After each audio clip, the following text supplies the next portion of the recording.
जय श्री राम। मैं वसंत रावल आज मैं आपको बताने आया हूं जन्म कुंडली का दूसरा भाव अगर खाली हो तो उसका फलादेश कैसे किया जाता है। वैदिक ज्योतिष के अनुसार पराशर पद्धति के 8 नियमों को हमें अप्लाई करना होता है।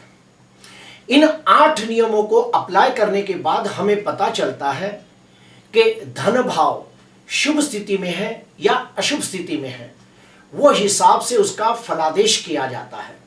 तो आइए सबसे पहले जानते हैं धन भाव के बारे में। धन भाव से क्या क्या देखा जाता है। धन भाव से देखा जाता है कि व्यक्ति की वाणी कैसी होगी, व्यक्ति को कुटुंब का सुख कैसा प्राप्त होगा, व्यक्ति कितना धनवान होगा, उसका चेहरा कैसा होगा, आंखें दांत कैसी होगी, उसे कौन सा खाना पसंद होगा। ये सारी बातें हम दूसरे भाव को देखकर समझ जाते हैं। अभी इसके पर पहला नियम अप्लाई करते हैं। हमें देखना होता है कि धनाधिपति कौन सी राशि में बैठा है, वो हिसाब से फल होता है। अगर धनाधिपति स्वगृही मित्र क्षेत्री उच्च का होकर बैठा हो तो निश्चित तौर पे धन भाव बलवान हो गया। जैसे कि यहां देखिए धनाधिपति शुक्र सप्तम भाव में स्वगृही हो रहा है, धनाधिपति शुक्र मित्र राशि में बैठा है, धनाधिपति शुक्र चौथे भाव में दिग्बली हो रहा है, तो निश्चित तौर पे बहुत अच्छा फल मिलेगा और धन स्थान शुभ हो जाएगा। तो हम कहेंगे कि ऐसे व्यक्ति को कुटुंब का सुख उत्तम प्राप्त होगा। इसकी वाणी बहुत ही तेजस्वी, प्रभावशाली और आकर्षण वाली वाणी होगी। इस व्यक्ति को धन की कभी भी कमी न होगी और जैसे जैसे इसकी उम्र बढ़ेगी ये धनवान, यशवान, कीर्तिवान होते जाएगा। ठीक उसके विपरीत जाते हैं। अगर धनाधिपति ग्रह नीच राशि में निर्बल हो तो, शत्रु राशि के अंदर बैठा हो तो बिल्कुल अच्छा फल नहीं देगा और हम कहेंगे कि ऐसे व्यक्ति को कुटुंब का सुख कम प्राप्त होगा। इसकी वाणी में वो आकर्षण और प्रभुत्व न होगा जो होना चाहिए। ये व्यक्ति बहुत मेहनत करने के बावजूद आर्थिक दृष्टि से उन्नति, प्रगति, विकास न कर पाएगा और धन की बचत नहीं कर पाएगा। अभी आते हैं दूसरे नियम के ऊपर। हमें देखना होता है कि धनाधिपति ग्रह कौन से भाव में बैठा है। क्या वो केंद्र में बैठा है, त्रिकोण में बैठा है या फिर 6वें, 8वें, 12वें भाव में बैठा है, वो हिसाब से उसका फलादेश किया जाता है। अगर धनाधिपति ग्रह केंद्र में बैठा हो तो बहुत अच्छा फल मिलेगा। धनाधिपति ग्रह त्रिकोण भाव में बैठा हो तो भी बहुत अच्छा फल मिलेगा। धनाधिपति अगर लाभ स्थान में बैठा हो तो भी अच्छा फल मिलेगा। आपके सामने एग्जाम्पल लेते हैं। धनाधिपति शुक्र चौथे भाव में दिग्बली हो रहा है, धनाधिपति शुक्र सप्तम भाव के अंदर स्वगृही होकर मालवी योग बना रहा है। धनाधिपति अगर शुक्र पंचम भाव में यानी कि त्रिकोण में बैठा हो तो अच्छा माना जाएगा। तो हम समझ जाते हैं कि धन भाव बलवान हो रहा है, तो हम कहेंगे इस व्यक्ति को धन सुख उत्तम प्राप्त होगा, कुटुंब का सुख उत्तम प्राप्त होगा। इसकी वाणी बहुत ही आकर्षण वाली, तेजस्वी और प्रभावशाली होगी। ये खाने का बहुत ही शौकीन होगा। अभी ठीक उसके अपोजिट जाते हैं। अगर धन भाव का स्वामी अगर 6वें, 8वें या 12वें भाव में बैठा हो तो बिल्कुल अच्छा नहीं माना जाएगा। आपका लग्न कोई भी हो सकता है और आपका धनाधिपति भी कोई भी हो सकता है।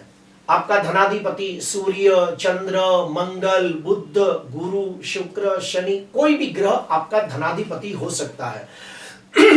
अगर आपका धनाधिपति ग्रह 6वें, 8वें और 12वें भाव में बैठा हो तो बिल्कुल अच्छा फल न प्राप्त होगा। क्यों?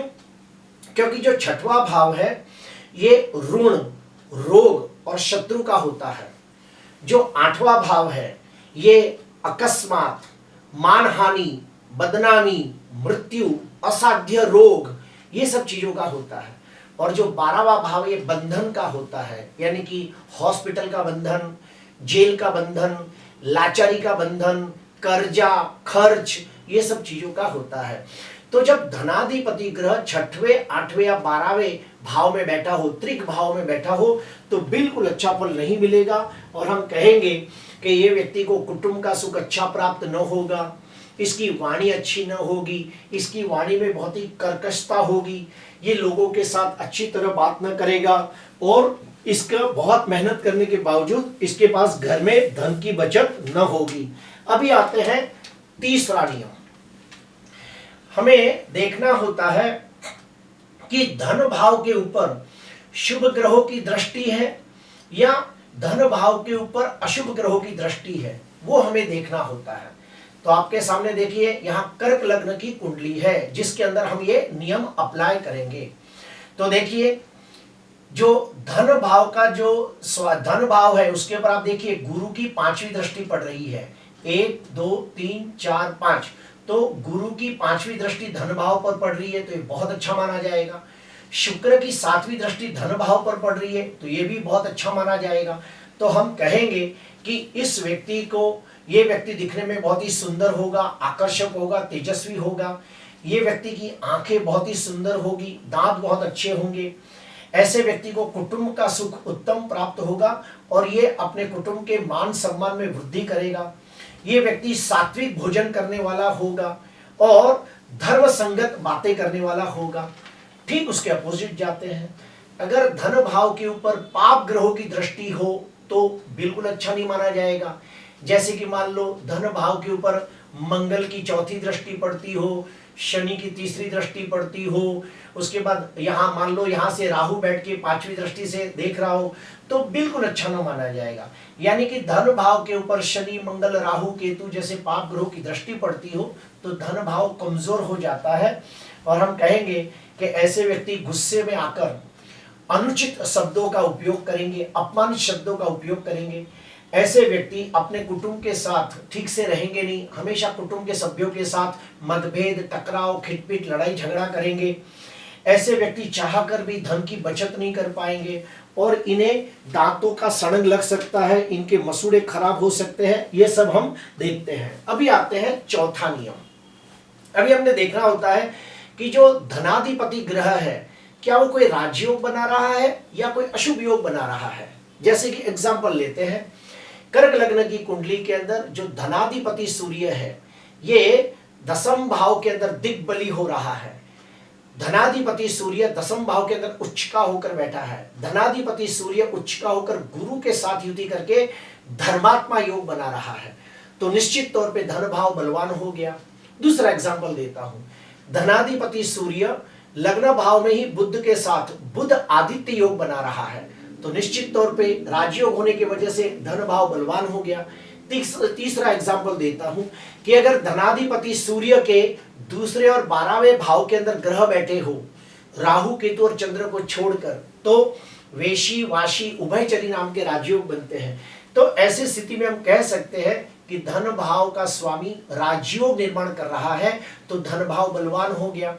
तो ऐसे व्यक्ति को कुटुंब का सुख उत्तम प्राप्त होगा। ये व्यक्ति जैसे जैसे उम्र बढ़ेगी वैसे वैसे धनवान, यशवान, कीर्तिवान बनेगा। ये व्यक्ति की वाणी बहुत ही तेजस्वी और प्रभावशाली होगी। अभी ठीक उसके विपरीत जाते हैं, उल्टा जाते हैं। अगर धनाधिपति ग्रह कोई अशुभ योग निर्माण करता हो तो धन भाव कमजोर हो जाएगा। जैसे कि धनाधिपति सूर्य राहु के साथ युति करके सूर्य ग्रहण योग बना रहा है। ऐसे ही दूसरा एग्जाम्पल देता हूं कि मान लो धनाधिपति सूर्य शनि के साथ युति या प्रतियुति करके संघर्ष योग बनाता हो तो धन भाव कमजोर माना जाएगा। तो हम कहेंगे कि ये व्यक्ति को हमेशा धन की कमी रहेगी, धन की बचत न कर पाएगा, कुटुंब के सभ्यों के साथ मतभेद, टकराव, खिटपिट होते रहेंगे। ये व्यक्ति की वाणी में बहुत ही कर्कश और बहुत ही रूड शब्दों का उपयोग करेगा, अपशब्दों का उपयोग करेगा। इस प्रकार से फलादेश किया जाता है। अभी हम आते हैं और एक नियम की तरफ आगे बढ़ रहे हैं, 5वें नियम की तरफ आगे बढ़ रहे हैं। हमें देखना होता है कि धनाधिपति ग्रह नवमांश कुंडली के अंदर क्या राशि वर्गोत्तमी हो रहा है या भाव वर्गोत्तमी हो रहा है, ये देखना होता है। यानी कि नवमांश कुंडली को भी हमें देखना होता है। तो यहां देखिए एग्जाम्पल के तौर पे यहां वृश्चिक लग्न की कुंडली है और धन भाव में कौन सी राशि है, धनु राशि है। तो धनु राशि का स्वामी कौन हो गया, गुरु हो गया। तो हमें इस गुरु को नवमांश के अंदर देखना होता है कि ये राशि स्वामी है या भाव वर्गोत्तमी है। अभी आप कहोगे राशि वर्गोत्तमी क्या होती है, तो होता है, तो सुनिए। मान लो धनाधिपति ग्रह जन्म कुंडली के अंदर जो राशि में बैठा हो, वही राशि के अंदर नवमांश में भी हो, तो उसे हम राशि वर्गोत्तमी कहते हैं। ठीक वैसे ही धनाधिपति ग्रह जन्म कुंडली के अंदर जिस भाव में बैठा हो, नवमांश कुंडली में भी उसी भाव में बैठा हो, तो उसे भाव वर्गोत्तमी कहते हैं। तो आपकी कुंडली के अंदर अगर धनाधिपति ग्रह नवमांश कुंडली के अंदर राशि वर्गोत्तमी होता हो या भाव वर्गोत्तमी होता हो, तो बहुत बहुत अच्छा मानते हैं, और हम कहेंगे कि ऐसे व्यक्ति को कि ये व्यक्ति धनवान, यशवान, कीर्तिवान होगा, और ये व्यक्ति आगे जाके अपने कुटुंब का नाम रोशन करेगा, अपने कुटुंब की मान सम्मान में वृद्धि करेगा। इसकी वाणी में बहुत ही तेज और प्रभाव होगा। ये अच्छा भाषणकार, प्रवचनकार, कथाकार बन सकता है, और ये अपनी वाणी से अपने व्यापार को बहुत ही ऊंचाइयों पे लेके जा सकता है। तो इस प्रकार से हमें देखना होता है। उसके बाद हमें देखना होता है कि जो धनेश ग्रह है उसके ऊपर शुभ ग्रहों की दृष्टि है या अशुभ ग्रहों की दृष्टि है। तो देखिए यहाँ पे धनाधिपति कौन है, गुरु है। अगर इस गुरु के ऊपर आप देखो शुभ ग्रहों की दृष्टि कोई है क्या, तो बहुत अच्छा माना जाएगा। एग्जाम्पल, धनाधिपति गुरु मान लो चौथे भाव में बैठा है, उसके पर बुध की दृष्टि है, शुक्र की दृष्टि है, तो अच्छा फल मिलेगा। ठीक उसके विपरीत जाते हैं, धनाधिपति गुरु है, उसके पर मान लो शनि की दृष्टि है, मंगल की दृष्टि है, राहु की दृष्टि है, तो अच्छा नहीं माना जाएगा। तो हम कहेंगे कि ये व्यक्ति को कुटुंब के सभ्यों के साथ हमेशा मतभेद, टकराव, लड़ाई झगड़े, खिटपिट होता रहेगा। बहुत मेहनत करने के बावजूद धन की बचत न कर पाएगा, और ये व्यक्ति जीवन के अंदर बहुत संघर्ष में जीवन जिएगा। अभी हम आते हैं आगे का नियम। अभी हम लोग देखेंगे कि जो धनाधिपति ग्रह होता है, वो धनाधिपति ग्रह शुभ कर्तरी योग में है या अशुभ कर्तरी योग में है। ठीक उसी प्रकार हमें यह भी देखना होता है कि जो धनेश होता है क्या वो शुभ कर्तरी में है या अशुभ कर्तरी में है। एग्जाम्पल के तौर पे मैं आपको बताने का प्रयास करूंगा कि देखिए यह है धन भाव। तो धन भाव से दूसरे और 12वें भाव के अंदर अगर कोई भी शुभ ग्रह है, तो हम कहेंगे धन भाव शुभ कर्तरी योग में आ गया। देखिए धन भाव के दूसरे भाव में कौन है, शुक्र है। धन भाव से 12वें भाव में कौन है, गुरु है। तो धन भाव गुरु और शुक्र जैसे दो शुभ ग्रहों के बीच में आ गया है, ऐसे ही चंद्र और गुरु के बीच में भी आ सकता है, बुध और गुरु के बीच में भी आ सकता है, बुध और शुक्र के बीच में भी आ सकता है। तो अगर धन भाव दो शुभ ग्रहों के बीच में आ जाए तो हम कहते हैं धन भाव शुभ कर्तरी में आ गया, तो इससे धन भाव की शुभता में वृद्धि होती है, और धन भाव से देखे जाने वाली सारी चीजों का जो शुभ फल है वो बढ़ जाता है 3 गुना। ठीक उसी प्रकार जो धनाधिपति ग्रह है वो भी अगर जो शुभ कर्तरी में आ जाए तो सोने पे सुहागा हो जाता है। एग्जाम्पल लेते हैं, मीन लग्न की कुंडली है, तो मीन लग्न की कुंडली के अंदर धन भाव के अंदर मेष राशि है, तो उसका स्वामी कौन हुआ, मंगल हुआ, तो धनाधिपति मंगल हुआ। ये धनाधिपति मंगल शुक्र और गुरु के बीच में बैठा है, तो हम कहेंगे कि धनेश शुभ कर्तरी योग में है। वैसे ही यहाँ पे बुध और यहाँ पे शुक्र हो, यहाँ पे शुक्र और यहाँ पे चंद्र हो, यहाँ पे चंद्र और यहाँ पे गुरु हो, कोई भी दो शुभ ग्रहों के बीच में अगर धनेश आ जाए तो हम कहेंगे धनेश शुभ कर्तरी योग में है, तो उसकी शुभता में वृद्धि हो जाएगा। तो हम कहेंगे कि ऐसे व्यक्ति को जीवन के अंदर हमेशा दिन प्रतिदिन इसका धन बढ़ेगा और इसे कुटुंब का सुख, रिश्तों का सुख बहुत अच्छा मिलेगा। ऐसे व्यक्ति को जीवन में कभी भी धन का अभाव नहीं रहेगा।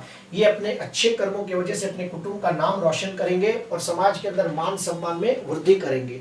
ठीक उसके विपरीत जाते हैं, अगर धनाधिपति ग्रह पाप ग्रहों के बीच में हो तो उसे पाप कर्तरी योग बोलेंगे। एग्जाम्पल देखते हैं, धनाधिपति कौन है, मंगल। ये मंगल शनि और राहु के बीच में है। ठीक वैसे ही मंगल और शनि के बीच में हो सकता है, मंगल और राहु के बीच में हो सकता है। तो ये सब हमें देखना होता है कि धनाधिपति ग्रह अगर जो दो पाप ग्रहों के बीच में हो तो हम उसे कहते हैं पाप कर्तरी योग। तो ऐसी स्थिति में हमको समझ में आ जाता है कि धन भाव कमजोर हो गया और धन भाव से लगती वाली सारी चीजों के फल में भी कमी आ जाती है।